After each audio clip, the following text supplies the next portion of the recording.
नमस्कार दोस्तों।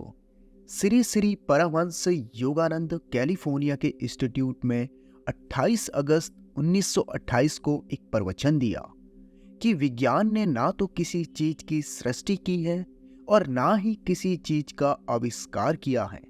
केवल वही ढूंढा है जो ईश्वर में पहले से ही विद्यमान था।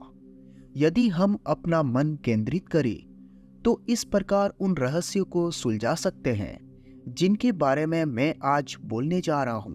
जब मैं ऐसी बातों के बारे में आपसे कुछ कहता हूं तो यह किसी पुस्तक में पढ़ा या कहीं से अध्ययन किया हुआ नहीं होता, बल्कि परम सत्य के साथ मेरे अपने प्रत्यक्ष अनुभव से आता है। आप लोगों को शायद ये कुछ अजीब सा लगेगा, लेकिन जब मैं बोल रहा होता हूं उसी क्षण मैं जिस बात का वर्णन कर रहा होता हूं उसे प्रत्यक्ष देख रहा होता हूं। और ऐसा हो भी क्यों ना, एक्सरे मशीन से आप शरीर के अस्थि, पंच और सभी अंगों को देख सकते हैं। निसंदेह मानव चेतना की अनुभूति क्षमता किसी भी मशीन से कहीं अधिक है। छोटा सा दिमाग रहित रेडियो भी आकाश को भेद करके मीलों दूर से प्रक्षेपित किए गए संदेशों को ग्रहण कर लेता है। हमारी चेतना इससे कहीं अधिक संवेदनशील बन जाती है जब हम सूक्ष्म स्तर पर उसका सुर मिलाना सीख लेते हैं। शरीर और उसके साथ जुड़े हुए समस्त विचारों के पीछे सूक्ष्म आंतरिक है जो इस जगत के साथ आंतरिक रूप से जुड़ा हुआ है। आध्यात्मिक रूप से उन्नति प्राप्त कर आप इस आंतरिक जगत को देख सकते हैं। विचारों का अप्रत्यक्ष जगत प्राथमिक तौर पर हम केवल उन स्थूल अभिव्यक्ति को ही बोध करने एवं उन पर प्रतिक्रिया करने के अभ्यस्त हैं जिन्हें हमारी इंद्रियां ग्रहण करती है। अधिकांश हम अपने इंद्रगृहित व्याप्त सूक्ष्म शक्तियों से अनभिक्त भी रहते हैं, फिर भी हमारे द्वारा सोचा गया प्रत्यक्ष विचार अपना एक विशिष्ट संपदन उत्पन्न करता है। क्या आप जानते हैं कि इसी कारण आप दूसरों से अपनी वास्तविकता छिपा नहीं सकते। यदि आप कुछ गलत करते हैं तो आपको उसका एहसास रहता है। यदि आप सोचते हैं कि आप उसे छुपाने में सफल रहे हैं, फिर भी आपके विचारों में गलत काम करने की चेतना रहती है।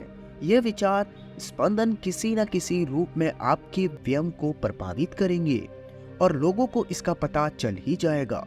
यही अच्छे विचारों पर भी लागू होता है। जब आप अपने मन में भगवान का नाम लेते हैं और उसी विचार को अपने अंतःकरण में निरंतर दोहराते हैं तो उससे एक ऐसा स्पंदन उत्पन्न होता है जो ईश्वर की उपस्थिति का आह्वान करता है। विचार इतने सूक्ष्म होते हैं कि कोई यंत्र अभी तक उन्हें रिकॉर्ड नहीं कर पाया है, इसीलिए हमें वाणी दी गई है। यह हमें अपने विचारों को व्यक्त करने में सक्षम बनाती है। परंतु यदि आप आध्यात्मिक उन्नति कर ले और अंतःकरण में गहरी शांति स्थापित कर ले तो आप दूसरों के विचारों को अनुभव भी कर सकते हैं और पढ़ भी सकते हैं। जब आप अशांत होते हैं तब आपका मन रूपी रेडियो इतना विसंगति सूर में होता है कि वह दूसरों के मानसिक संदेशों को प्राप्त नहीं कर सकता। यदि आपकी चेतना सदा ब्रह्म परिस्थितियों में ही निग्रम रहती है, जिससे आपके शरीर में इच्छा आकांक्षाओं का किसी के पास क्या है या कोई क्या कर रहा है, तो आपके भीतर और इंद्रगृहित चलने वाली सूक्ष्म गतिविधियों से वहन विज्ञ भी बनी रहेगी। हमारी 5 इंद्रियां असत्य सीमित है। आंखें प्रकाश में केवल कुछ स्पंदन को ही देख पाती हैं। कान ध्वनि की केवल कुछ ही स्पंदन गतियों को ग्रहण कर पाते हैं। अति उच्च या अति कोमल स्पंदन प्राप्त नहीं कर सकते। अधिकांश लोग जिसे सुन नहीं सकते, ऐसा मधुर संगीत ओम ध्वनि के रूप में सारी सृष्टि से निश्चित हो रहा है। देखकर भी वे देखते नहीं, सुनकर भी वो सुनते नहीं, नहीं वे समझते हैं। इस प्रकार जीसस ने इंद्रियों के सीमित स्वरूप का वर्णन किया। मानव ऐसे यंत्रों का आविष्कारक है जो जैसे चमत्कारी कार्य कर सकते हैं जिसे वह स्वयं भी नहीं कर सकता। उदाहरण के लिए सूक्ष्मदर्शी यंत्र उसे एक ऐसी अद्वितीय दृष्टि प्रदान करता है जिससे वह साधारण दृष्टि से ना तो दिखने वाली अनेक चीजों को देख सकता है। रेडियो के अन्य किसी भी आधुनिक आविष्कार की अपेक्षा कहीं अधिक जानकारी मनुष्य को उपलब्ध करवाई है। परंतु याद रखें कि यह मनुष्य का मन ही है जिसने सृष्टि के उन तत्वों को खोज निकाला जिसके कारण सूक्ष्मदर्शी यंत्र और रेडियो जैसे यंत्रों को बनाना संभव हुआ। इसी मन की शक्ति को ही आपको विकसित करना चाहिए।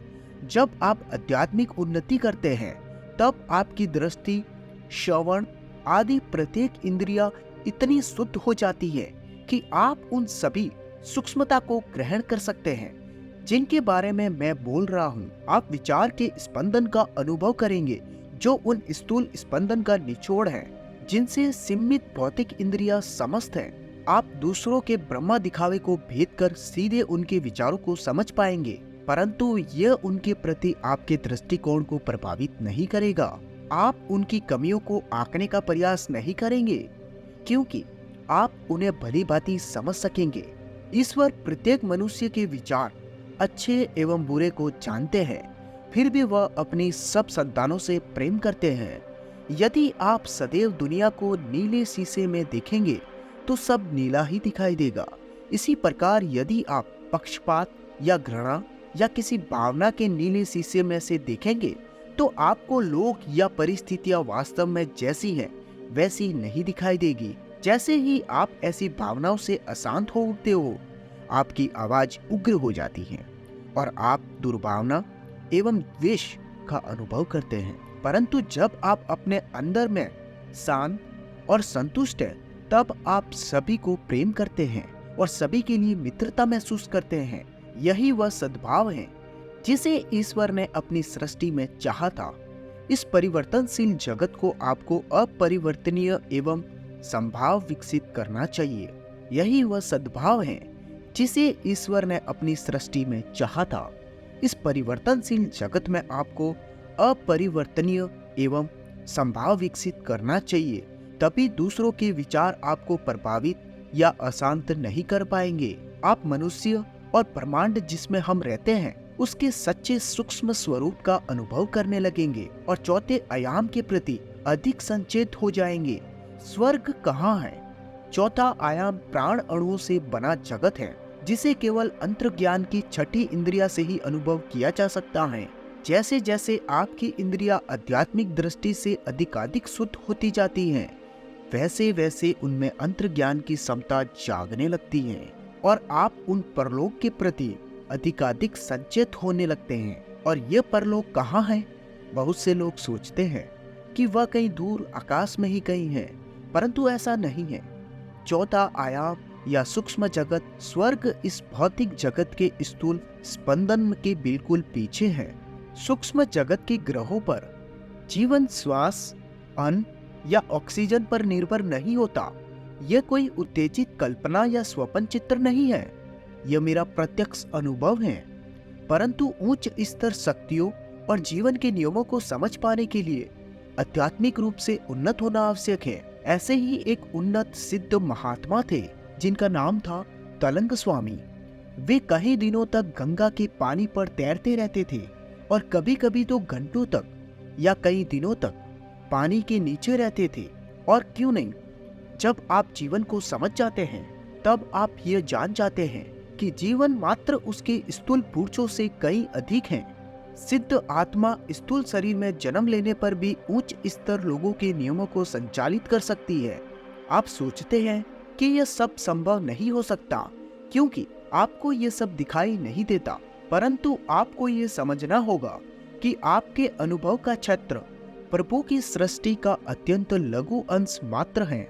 हम ईश्वर के विचारों से बने हैं जिन्हें मृत्यु नष्ट नहीं कर सकता। आप जीवन का केवल मध्य देख रहे हैं, जीवन का आरंभ या अंत आपको दिखाई नहीं दे रहा है।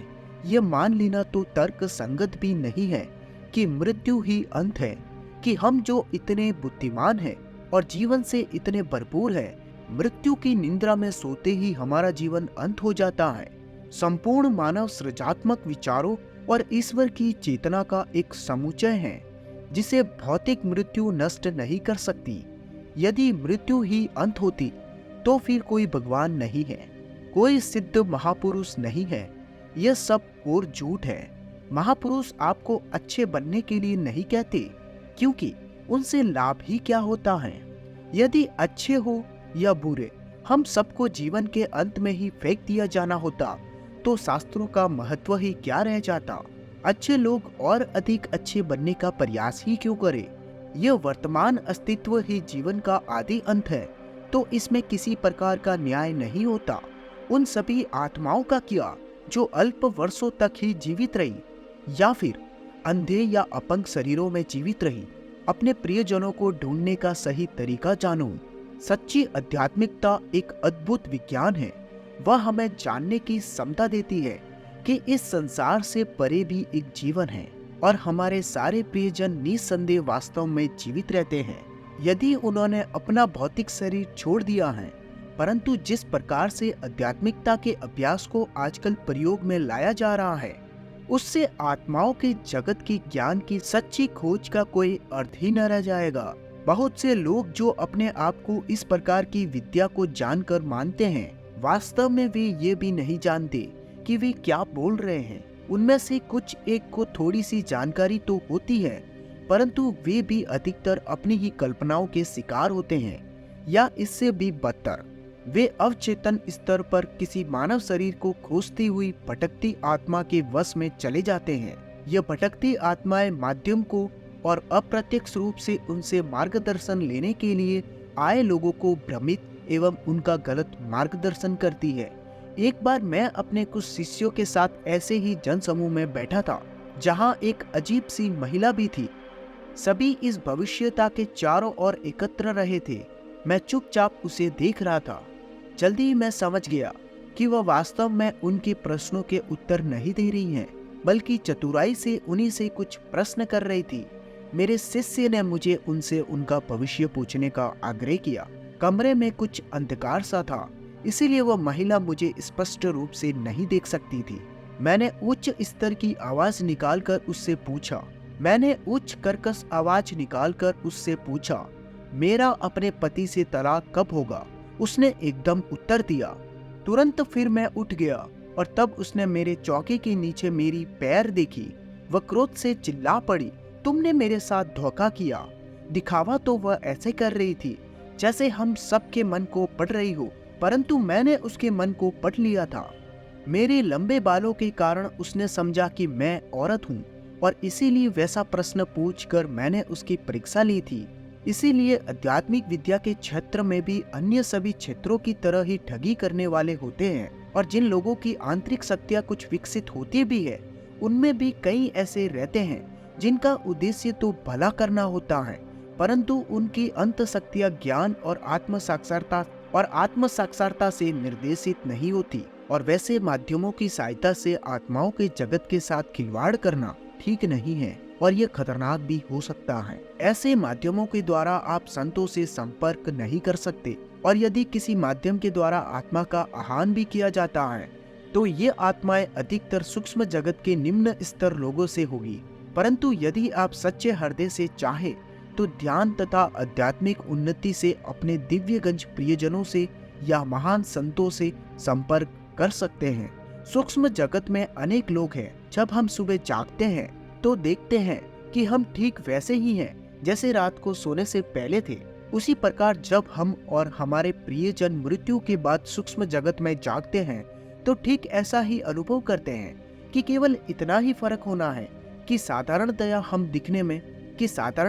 दिखने में अधिक युवा और सब रोगों से मुक्त होते हैं। केवल मृत्यु के स्पर्श के द्वारा हम देवता नहीं बन जाते। यदि हम इसी लोक में देवता हैं, तो परलोक में भी देवता रहेंगे। यदि हम अभी बुरे हैं और दुष्टता के साथ जीवन व्यतीत किया है, तो वहाँ पे भी बुरे ही रहेंगे। चाहे आपने दुष्टता के साथ जीवन व्यतीत किया है, चाहे आपने अच्छा निर्मल जीवन व्यतीत किया है, या अधर्म और नीच जीवन, उसके आधार पर ही आप सूक्ष्म जगत के अच्छे या बुरे लोगों में जाने जाते हैं। जीसस ने इन विभिन्न लोगों के बारे में बताया कि मेरे माता पिता के यहाँ बहुत निवास स्थल है। सूक्ष्म लोग भिन्न भिन्न वातावरण के अर्थात स्पंदन के होते हैं, और इस पृथ्वी से वहाँ जाने वाली हर आत्मा ऐसे लोगों की ओर आकर्षित होती है जिसका वातावरण उसके अपने स्पंदन में मेल खाता है। जिस प्रकार मछलियाँ पानी में रहती हैं, कीड़े जमीन पे रहते हैं, मनुष्य भूमि पर और पक्षी हवा में रहते हैं, उसी प्रकार सूक्ष्म जगत में आत्माएं उन लोगों में रहती हैं जो उनके अपने स्पंदन के अनुकूल होते हैं। मनुष्य पृथ्वी पर जितना अधिक सत्य चरित्र और आध्यात्मिक होगा, उतने ही उच्चतर लोगों की ओर वह आकर्षित होगा और उतनी ही अधिक उसे स्वतंत्रता मिलेगी एवं उतना ही अधिक उसे आनंद तथा सौदे का अनुभव होगा। सूक्ष्म लोकों के ग्रहों पर जीवित रहने के लिए हवा या विद्युत शक्ति पर निर्भर नहीं रहते, वे विद्युत रंगी प्रकाश किरणों पर जीवित रहते हैं। सूक्ष्म जगत में भौतिक जगत से अधिक स्वतंत्रता, वहां टूटने के लिए कोई हड्डियां नहीं होती, क्योंकि वहां कोई ठोस पदार्थ नहीं होता। सभी कुछ मात्र प्रकाश किरणों का बना होता है और सब कुछ विचार की शक्ति से ही हो जाता है। जब सूक्ष्म जगत में रहने वाली आत्माएं एक बाग का निर्माण करना चाहती हैं, तो वो केवल उसकी इच्छा शक्ति करती हैं और प्रकट हो जाता है। वह तभी अस्तित्व में रहता है जब तक उसकी रहने की इच्छा की गई हो। जब कोई आत्मा उसे अदृश्य करना चाहे तो वह अदृश्य हो जाता है। सूक्ष्म जगत में संपर्क एक गुप्त रूप से सुरक्षित विज्ञान है। सूक्ष्म जगत की आत्माओं के साथ संपर्क कर पाना या उसके साथ संदेशों का आदान प्रदान कर पाना कोई साधारण उपलब्धि नहीं है। यह प्रकृति के द्वारा गुप्त रूप से सुरक्षित ज्ञान है। ईश्वर नहीं चाहते कि हम अपना प्रेम केवल अपने परिवार तक ही सीमित रखें, परंतु ये चाहते हैं कि वैसा ही प्रेम हम सारे विश्व को देना सीखें। हमें यही सिखाने के लिए हमारे परिवार के सदस्यों को एक एक कर उठा लिया जाता है। इसी प्रकार हम अपने प्रेम को अन्य लोगों की ओर मोड़ना सीखते हैं। परंतु यदि हम शुद्ध और निस्वार्थ रूप से प्रेम करते हैं और आध्यात्मिक रूप से उन्नत हैं, तो हम अपने प्रियजनों के साथ साथ उनकी मृत्यु के पश्चाताप भी संबंध बनाए रखने के गुप्त विज्ञान को सीख सकते हैं। मानव हृदय कितना बलवान है और प्राय कितना युक्ति संगत एक लड़का लड़की से मिलता है और दोनों एक दूसरे से प्रेम करने लगते हैं। दोनों बड़े होते हैं और शादी करते हैं, बच्चे पैदा करते हैं और सोचते हैं ये मेरे हैं। अपनेपन की भावना लोगों को भुला देती है। उनके मिलने से पहले वे एक दूसरे के लिए अनजान भी थे कि एक दिन मृत्यु उनके वर्तमान रिश्ते को तोड़ देगी, कि बच्चे जिन्हें वे अपना कहते हैं वे केवल उनके एक जन्म में देखभाल करने के लिए दिए गए हैं। जब उनके प्रियजनों को मृत्यु उनसे छीन लेती है तो वे शोक में डूब जाते हैं और सोचने लगते हैं कि यह जीवन आखिरी है। क्या मानव प्रेम की आसक्ति ऐसी है कि हमारे प्रियजनों की मृत्यु हृदय में तीव्र लालसा उत्पन्न कर देती है और प्राय मन में ही विद्रोही विचार उत्पन्न करती है। यद्यपि मैं उस समय एक छोटा बालक था, मुझे मेरी माँ की मृत्यु से बहुत पहले ही अपनी चेतना की गहराई में पता था कि उन्हें जाना होगा। जब वे स्वर्ग सिधार गई तो मैं रो रो कर बेहाल हो गया। मैं हर जगह उन्हें ढूंढता रहा, परंतु उन्हें कहीं नहीं पा सका। मैंने प्रार्थना की, हे जगत, हे माता, यदि तुम यहाँ हो। मैंने प्रार्थना की, हे जगत, हे माता, यदि तुम यहाँ हो तो तुम्हें मुझे उत्तर देना ही होगा, क्योंकि तुमने मेरे मन में अपनी माँ के लिए इतना प्रेम जगाया है। मैंने प्रार्थना की, हे जगन माता, यदि तुम यहाँ हो तो तुम्हें मुझे उत्तर देना ही होगा, क्यों तुमने मेरे मन में अपनी माँ के लिए इतना प्रेम जगाया और फिर उन्हें छीन लिया। क्या यह मुझे सजा और यंत्र ना देने के लिए था? इसका उत्तर आया जब जगन माता ने कहा, किसने तुम्हें माँ दी, किसने तुम्हें पिता दिए? वह मैं ही थी जिसने तुम्हें तुम्हारी सुंदर माता दी। जब मैंने ये समझ लिया कि केवल ईश्वर के कारण ही मुझे इतनी अच्छी माँ मिली थी, तो मैंने ये समझ लिया केवल ईश्वर के पास ही जीवन के रहस्य की चाबी भी है। और मैं अपने अंदर में गहरी खोज और प्रार्थना करने लगा। जगन माता ने उत्तर दिया और बताया कि क्यों मेरी माँ को उठा लिया गया था। वह मैं हूँ जिसने तुम्हें जन्म जन्मांतर में अनेक माताओं की स्नेह वत्सल होता है। मैंने तुम्हारी देखभाल की। उन दो काले नन्हों को, सोई हुई सुंदर आंखों को जिन्हें तुम ढूंढ रहे हो, मेरी आंखों में देखो। जगन माता के दर्शन करने के बाद मैंने सूक्ष्म जगत में अपनी माँ को भी देखा और उनसे बातें भी की। इस तरह का संपर्क संभव है। आप अपने प्रसारण यंत्र या ग्रहण यंत्र में परिवर्तन कर सकते हैं। यदि आप किसी मृत प्रियजन को तीव्र उत्कंठा से ढूंढे और निरंतर उस आत्मा पर ध्यान करें तो आपको उत्तर मिलेगा। परंतु यदि आपकी इच्छा पर्याप्त रूप से तीव्र नहीं है तो आपके चंचल विचार ध्यान की एकाग्रता को भंग कर देंगे। जब आप किसी आत्मा को अपने हृदय का संदेशा भेज रहे हो, उस समय यदि आपके विचार इधर उधर भाग रहे हैं तो आपके प्रसारण का शॉर्ट सर्किट हो जाएगा। परलोक में चली गई आत्मा से संपर्क साधने के लिए आप में अत्यंत प्रबल इच्छा एवं तीव्र एकाग्रता का होना अनिवार्य है, और साथ ही साथ आपका उस आत्मा को निरंतर अपने विचार भेजते रहना भी आवश्यक है। जिसे आप अपना संदेश भेज रहे हैं उसे भी अपने संदेश को ग्रहण करने एवं उसका उत्तर देने के लिए पर्याप्त रूप से उन्नत होना चाहिए। जो आत्माएं आपके चेतना स्तर पर हो और जिनके साथ आपका अज्ञात प्रेम एवं घनिष्ठ संबंध रहा हो, उनके साथ संपर्क करना सबसे आसान है। अत्यंत उन्नत आत्माओं के साथ संपर्क करने के लिए कहीं अधिक शक्तिशाली एकाग्रता की आवश्यकता होती है। आध्यात्मिक रूप से अविकसित लोगों के पास संत जन नहीं आ सकते। यदि आप आध्यात्मिक रूप से ग्रहणक्षल नहीं हैं, तो आप संतों के स्पंदन के साथ अपना मेल नहीं बिठा सकते। वह व्यक्ति जो किसी संत का आह्वान कर रहा हो, यदि आध्यात्मिक दृष्टि से तैयार नहीं है, तो वह संत उसके साथ संदेशों का आदान प्रदान नहीं कर सकते। कल्पना कीजिए कि आप भगवान श्री कृष्ण या जीसस क्राइस्ट या भगवान बुद्ध की आत्मा का आह्वान कर रहे हैं। ऐसी दिव्य आत्माएं तब तक नहीं आएगी जब तक आपकी चेतना ध्यान के माध्यम से इतनी शुद्ध और परिष्कृत ना हो जाए कि आप उन्हें ग्रहण कर सके।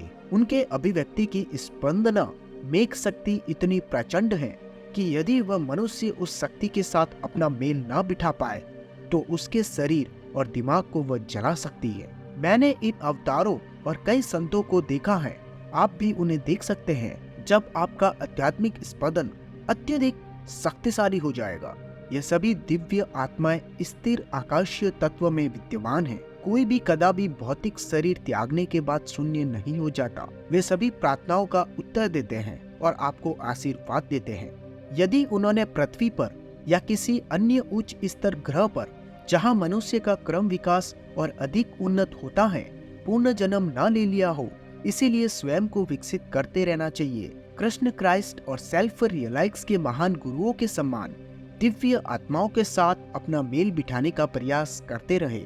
गहरी एकात्मा की अवस्था में यदि आपने इनमें से किसी का अपने अंतर में दर्शन कर लिया, तो उनकी कृपा से आप में कल्याण पद्र परिवर्तन होना शुरू हो जाएंगे। ये कोई साधारण बातें नहीं हैं जिनका हम विश्लेषण कर रहे हैं। आपको कभी भी नकारात्मक नहीं होना चाहिए, अर्थात कभी भी परलोक से संदेश के प्रति ग्रहणशील बनने के लिए शांत बैठकर अपने मन को रिक्त या शून्य ना रखे। ऐसी पद्धति आपको ईश्वर में विचरण करती हुई भटकती आत्माओं के प्रति ग्रहणशील बना देती है, जो भौतिक जगत के अनुभव के लिए या भौतिक जगत में अपनी अभिव्यक्ति के लिए तरसती रहती है। यह आत्माएं निकृष्ट को ही होती हैं, जिनमें इस जगत के प्रति प्रबल आसक्ति होती है, जो उन्हें सूक्ष्म जगत के बेहतर जीवन के साथ तालमेल नहीं बिठाने देती। सूक्ष्म जगत में रहने की बजाय यह आत्माएं सूक्ष्म और स्थूल जगत के बीच भटकती रहती है और यदा कदा किसी ऐसे व्यक्ति को ग्रस्त कर लेने में सफल हो जाती है जिसका मन कमजोर है और अधिकतर चेतना के निम्न स्तर पर रहता है।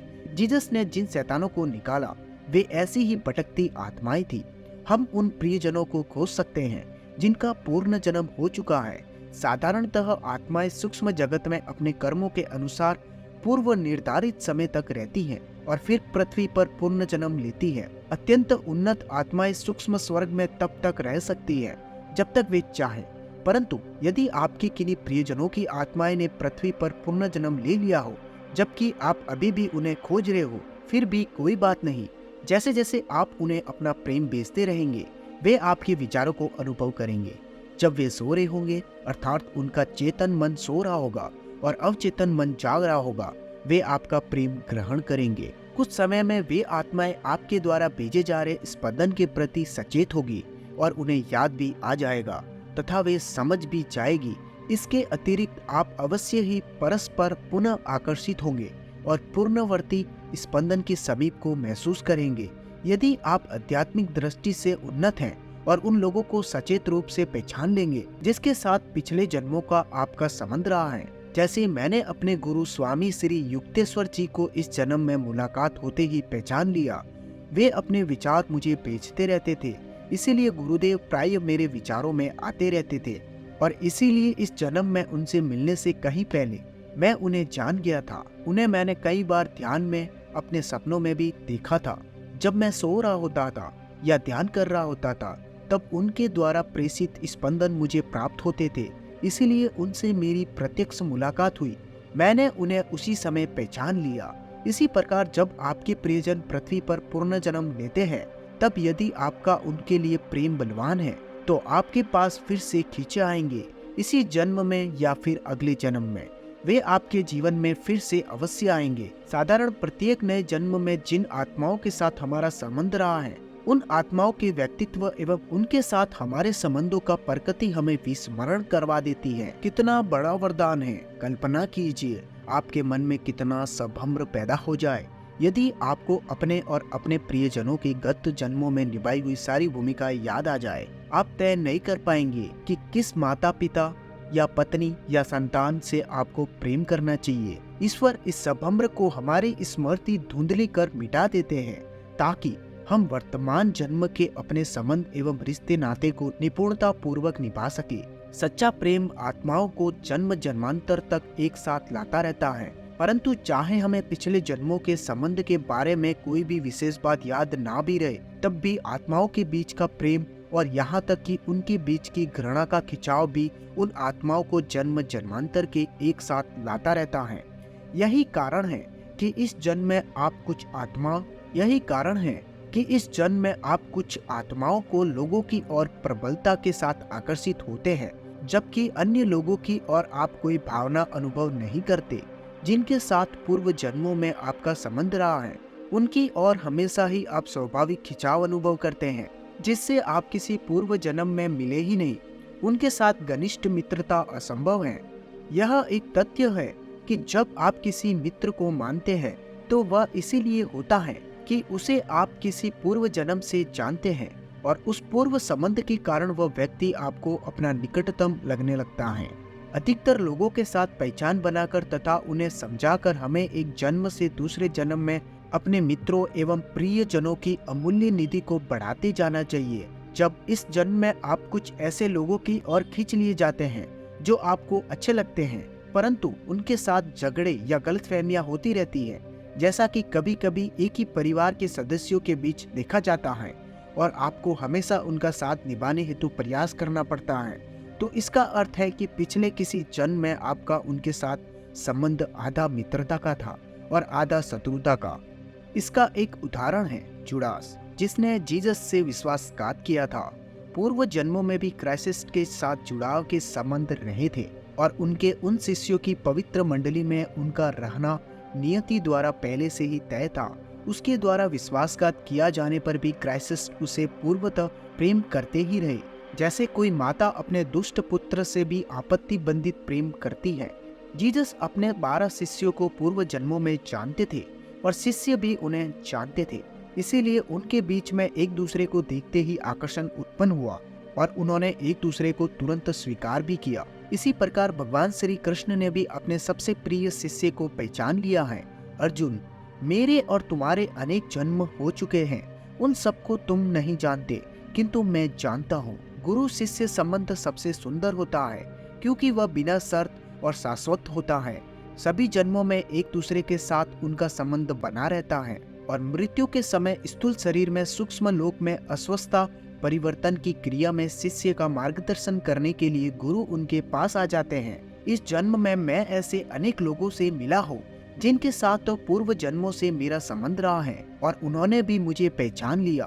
पूर्व जन्मों में वे मेरे अपने थे और मैं उनका अपना। इस जन्म में मेरे पास जो लोग आए हैं उनमें से अधिकांश लोगों के साथ मेरा पूर्व जन्मों का संबंध है।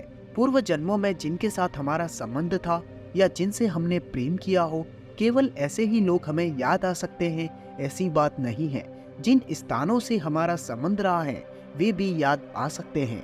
भारत से लौटते समय जब मैं लंदन पहुंचा तो मैं वहां पर ऐसे अनेकों स्थान पर गया जिनके साथ एक और पूर्व जन्म में मेरा संबंध था।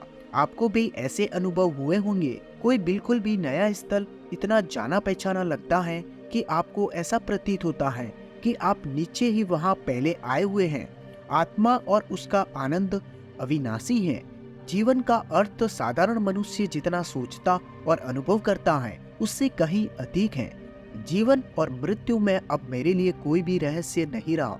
मैं जान गया हूँ कि मैं और अन्य सभी आत्माएं एक परम जीवन अर्थात जीवन की अमर अक्षम अभिव्यक्ति है।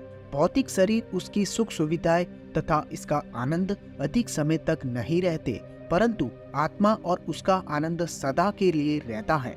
अब मैं अपने शरीर की परवाह नहीं करता। जब आपका भोजन हो गया हो तो थाली का कोई भी प्रयोजन नहीं रहता। मैं अब केवल ब्रह्म चैतन्य में खुश हूँ और चाहूँ तो 1000 योगानंद उत्पन्न कर सकता हूँ। साधारण मनुष्य को जिस शरीर में इतना प्रेम रहता है उसका कोई महत्व नहीं रह जाता जब ईश्वर मिल जाते हैं। मैं अपने शरीर के लिए कभी प्रार्थना नहीं करता, मैंने उसे ईश्वर को वापस दे दिया है। प्रभु का प्रेम इतना महान है कि उसने इस भौतिक शरीर के प्रति सारी शक्तियां अपने में विलीन कर ली हैं। उनके प्रेम में मेरी सारी इच्छा आकांक्षाएं कई गुना तृप्त हो गई हैं। अब मुझे और कुछ नहीं चाहिए। मेरे हृदय में अब एक ही इच्छा मुझे दिखाई देती है, हे प्रभु, मेरी भक्ति वेदी पर आपका प्रेम सदा अलौकित रहे और सभी के हृदय में मैं आपका प्रेम जगा सकूं। मेरी बस यही इच्छा है। तो मेरे प्रियजनों, समय बर्बाद मत करो। आप लोग समय बर्बाद कर रहे हैं और आप इसे अच्छी तरह जानते हैं। मैं स्पष्ट और खुले रूप से आपसे कह रहा हूँ, क्योंकि मुझे आपसे आपके अपने ही कल्याण के अतिरिक्त और कुछ नहीं लेना देना। किसी और के आश्वासन से आपको सुख या ईश्वर की प्राप्ति नहीं हो सकती। उसके लिए आपको स्वयं ही मेहनत करनी पड़ेगी। जब भी मैं देखता हूँ कि कोई ग्रहण छल है तो मैं उसकी बुद्धि को जगाने के लिए उससे कुछ कहता हूँ। जिन्हें इसमें कोई भी रुचि नहीं है उनसे मैं कुछ भी नहीं कहता, क्योंकि वे कुछ सुनना ही नहीं चाहते। परंतु जो सच्चे हृदय से ईश्वर की खोज में लगे हैं उनसे मैं उनके विचारों के माध्यम के द्वारा संपर्क करने का और ईश्वर की ओर लाने का प्रयास करता हूँ। ईश्वर में आपका और आपके प्रियजनों का अस्तित्व और आनंद सदा सर्वदा के लिए रहे। दोस्तों, आपको अगर इस वीडियो से जीवन में कुछ सीखने को मिला तो नीचे कमेंट करके जरूर बताएं और श्री परमहंस योगानंद जी की ऐसी और वीडियोस के लिए चैनल को सब्सक्राइब करके बेल आइकन दबाएं। मिलते हैं आपसे ज्ञान की एक नई वीडियो के साथ।